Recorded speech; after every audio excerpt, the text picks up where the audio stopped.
To buy or sell an expensive key comic book, and I disagree with Gem Mint. Let's get into it. Another week, another list of the hottest comic books in the marketplace. Slap the subscribe button and Gem Mint will hit you with the number 10 slot. Coming in at number 10, we have Conan the Barbarian, issue number 1. And when there's no news surrounding this character in the mainstream, you're getting the true price of this book. This is what the die-hard collectors are paying, and we have a CGC 4.5 with its year-high sale coming in at $383. That's an increase of 62% over its 12-month average. This 6.0 also had a year-high sale, 11% above average. The 8.5 is up 9%, the 9.0 is up 4%, and the 9.8 just sold for $7,800. That's 13% above its 12-month average, and not too far off from its all-time record high. And we're not counting that $14,000 sale. That was definitely an anomaly. The real record high is really around $8,100, which was in March of 2023. There's a live-action Red Sonja movie coming sometime next year, but that's such a loose thread as it pertains to like what would motivate someone to spend $8,000, near $8,000, on a Bronze Age glorious key such as this one. No mainstream news, but so many sales tells me that the speculators, the investors, the collectors are looking at this book as a safe investment. And I agree with them. Before we get into number 9, we do have the Q2 ranking, so stay tuned to the end of the video to see what were the hottest books for the last 3 months. Number 9 on the list is Invincible number 1, first appearance of Mark the Invincible, first appearance of Omni-Man, his Faja, and a season 3 that, at best, many thought wouldn't come out for at least a couple years until this past week. We're hearing not only rumors, but from the voice actors and even Ryan Ottley, the artist of Invincible in the comics, that season 3 is near, if not completely wrapped up, and to expect it as early as next year, making this book that was already relevant from the heat from the last season that much more attractive. And it's showing in the numbers. The 8.5 sold for $800, up 15%. The 9.4 is up 14%, and both the 9.6 and 9.8 are up 10%. The 9.8 selling for $3,800 when this book has been purchased for under $3,500 all year long. We're post-season 2, and voice actor Ross Marquand, who voices Immortal and a slew of other characters in the show, has kind of teased when we can expect season 3. They've almost finished wrapping, and he's hopeful that we'll get it at the beginning of next year. However, don't quote him. Invincible season 3, we're almost wrapped on that, and that's going to be coming out probably. I don't want to speak for, because Robert would be like, don't tell people anything because we don't know. But I have a feeling it's probably going to be early next year. To buy or to sell a comic book on the list? That is the question we like to think about. And damn it, Jem, I disagree with you on this next one. But before we get to it, do yourself a solid and download the best comic app in existence. I use this app every single day. It's called Key Collector Comics. Utilize code TOM101 to unlock a free 2-week subscription. You'll get price guidance, categories upon categories, sorting out all the significant moments in comic books that you need to know, especially if you're hunting during the convention season. Utilize that code, and let's talk about number 8 on the list with TMNT Last Ronin issue number 1. There's a live-action movie in the works, as well as a video game being created. And I don't think you should be specking on this book. That's 2 things that I'm on board for, and I think this is the perfect time to buy this book, but we'll get into that in just a minute. It is an available book. Since we talked about this book just 3 weeks ago, there are 63 more slabs added to the census. That includes 10 more 9.6s, 30 more 9.8s, and 10 more 9.9s. The sales this week give us a 9.4 at $145. That's 26% above average. The 9.6 is up 21%. The 9.8 had 8 copies outperform its 12-month average, but the highest sale clocked in at $300 for an increase of 40%. And then we have a sale on one of those 9.9s coming in at $640 for a 25% increase. Now, Tom, why don't you think they should be buying this book right now? The census count is getting too high. The live action adaptation is too long away. There's a lot of copies of this book that exist. It's oversized. And if you take a look at the highs that this book has achieved in the past, I mean, yeah, a 9.9 selling for just above $600 when it almost peaked at like $1,000. And knowing that there is 10 new 9.9s since we chatted about this book in under 2 weeks shows me that this price is volatile, and it's probably going to be very volatile between now and any type of update on The Last Ronin, which, mind you, the rumors started about this movie like 2 years ago. We just got the first word of it in the last month. Those are all great points, and if Wolverine 1 has taught us anything, it's that census count definitely matters. But here's my thing. We haven't seen any footage from the game or from the movie, and you can't tell me once we start getting teases that this book is not going to take off even more. Let us know what you think in the comments down below. Is it too long of a wait, or is this the perfect time to pick up this book? And then also I want to hear what the community thinks about the current prices, because if they're purchasing this book now for $300, well, the average sales have been in the $200 range for a year. So they're paying $100 to play the game. However, the last GPA sale after those $300 sales and after the multiple, 898 sold in the last week above the 12-month average, the last sale clocked in under the 12-month average and sold for $175. It shows you that there is a large quantity of these books, especially in high grade. Let us know in the comments down below as we jump into number 7. It's a book that seems to make its way on the list a few times every year, regardless of what's happening. But we have Iron Man issue number 1, the big premiere issue. Now, there are rumors, even Robert Downey Jr. himself, entertaining the idea of coming back to the MCU, and that could be what's causing more interest in this book, even though it's not his first appearance. That's just a little bit out of reach. We got a 4.0 selling for $464, 5% above average. The 4.5 is up 10%, just like the 6.0. The 7.0 is up 15%, and the 9.2 just sold for $3,000 for an increase of 5%. Now, here's my thing. I could see him coming back as Iron Man in the MCU, but I don't think it's going to have the results that they think it's going to have. This is the book that we constantly go back to because on one end, it's just an awesome Bronze Age key for a major character now, but at the time wasn't considered a major character. And then you couple that with this spec that's seemingly strong because of a disdain for the current state of the MCU. So I am excited to read the comments of this video. Do that while we chat about the next book on the list, because I got to hear your thoughts as well as the community's thoughts about the true reason why this book is selling so aggressively right now. Number 6 on the list is Iron Fist issue number 14. This is the first appearance of Sabertooth. And when we look at Deadpool, Wolverine, and all the books that are popping up, I'm talking Dazzler and X-Men 130, who's not on the list, by the way. Wolverine 1, New Mutants 98, New Mutants 87. We have Fox characters reprising their roles. We have multiple Deadpool spec, Kidpool, Headpool, Lady Deadpool, stay tuned. And then we have first appearance of Sabertooth, a book from 1977. That is selling aggressively, but it's selling affordably. Let's get into the numbers. The 4.5 sold at average. The 5.5 had its year high sale at $265. The 6.5 up 2%, 8.5 12%. The 9.0 clocked in its year high sale, selling for $650, an increase of 20%. And the 9.2 is up 24%, selling for $845. We know what's going to happen to Sabertooth. I don't think people are buying this book because they think Sabertooth long term is a spec play.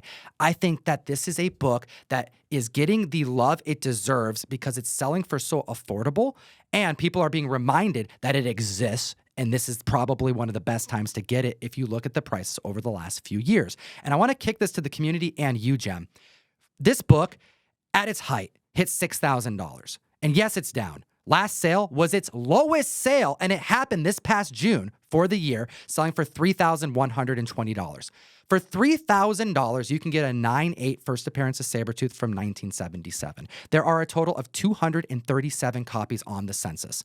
For the same amount, you can get a book that came out in the 90s, New Mutants 98, at a 9.8 in a newsstand. Now, I know that a newsstand has a certain type of rarity. I love newsstands. They are tough books. But when you put these books next to each other, which seems like a doper collectible? Yeah, you would think the Bronze Age key, especially in a 9.8 with such a low census count, not only is it Wolverine's most notable villain, but it's probably one of the top 5 X-Men villains. What are you going to do? Grab the first appearance of Magneto? Good luck, because that's X-Men number 1.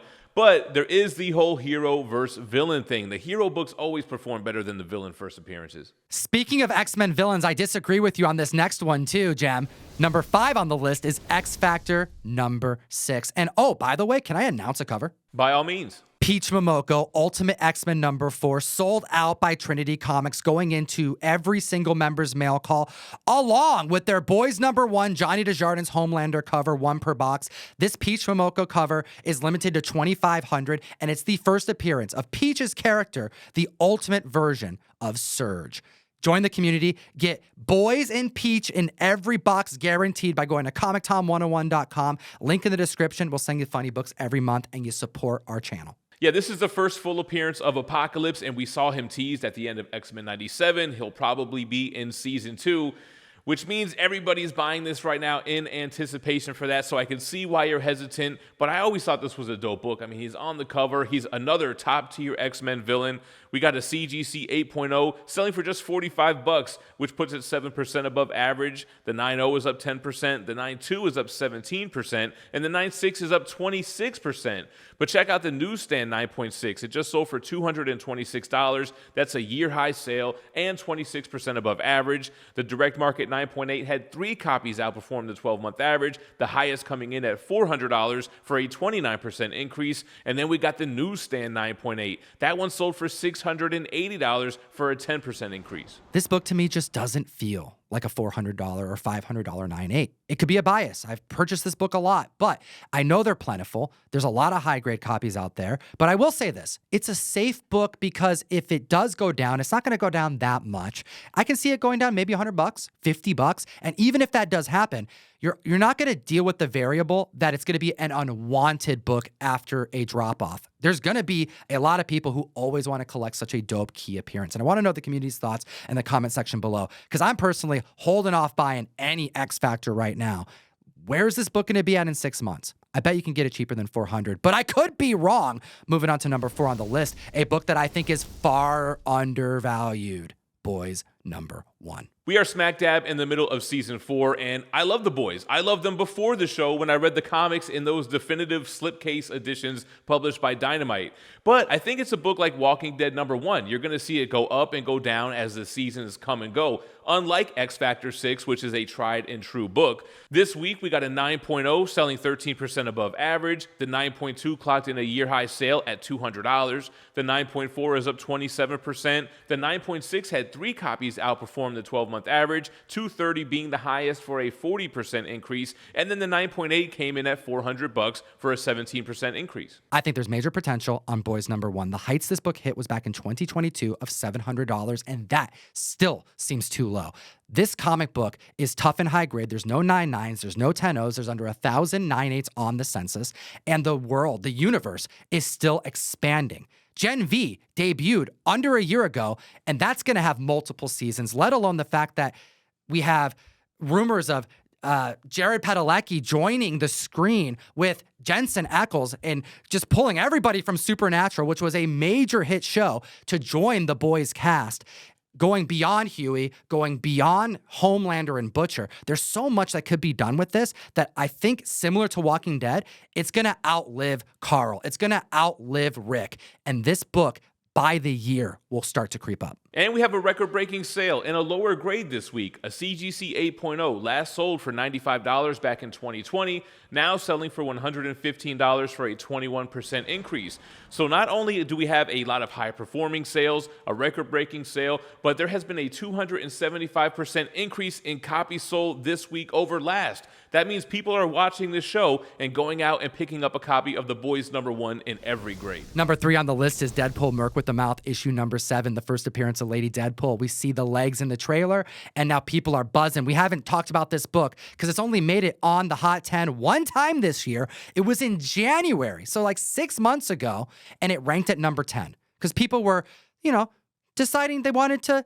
buy a comic that may be relevant as it pertains to Deadpool Wolverine. Now they know it's relevant, and at best, they're hoping that a big-named actress or musician will portray her. And there are multiple printings of this book and a slew of sales across all of them. This book has officially gone nuclear. I'm not even going to report on all the sales. You need a peep key collector because there is an absurd amount of them. The 9.6 is up 29% and 4 copies outsold the recent 12-month average, the highest being for $195. The second printing 9.8 sold for $360. That's selling about average. The 9.8 sold for $449. That's up 47% and marks the highest sale this year so far for that book in that grade. And 5 9.8s outperformed the recent 12-month average. And the third printing 9.8 sold for $1,000, 32% over. That is about $300 more than what this book was worth over the last year. And we have record breakers on this book as well. The third printing 9.2 sold for $129 back in 2023. It just sold for $325 for a 152% increase. Then we got the third printing 9.4. That last set record selling for $220 in 2022, and it just sold for $365 for a 66% increase. Lastly, the Direct Market 9.0 sold for $43 way back in 2016, and it just sold for $127 for a 195% increase. From Lady Deadpool to the Deadpool. Number 2 on the list, New Mutants 98, the first appearance of Deadpool. And Jem, no one's listening to me. They're still spending so much money on this comic book. Let's hit them with the numbers and reaffirm what I've been saying. The 9.2 is up 32%. 2 copies outsold the 12-month average. The 9.4 is up 34%. 4 copies outsold the 12-month average. The 9.6 is up 4%. And someone paid $1,550 for a 9.8 copy, and that's up 13%. We didn't even cover all the sales. Peep Key Collector for that.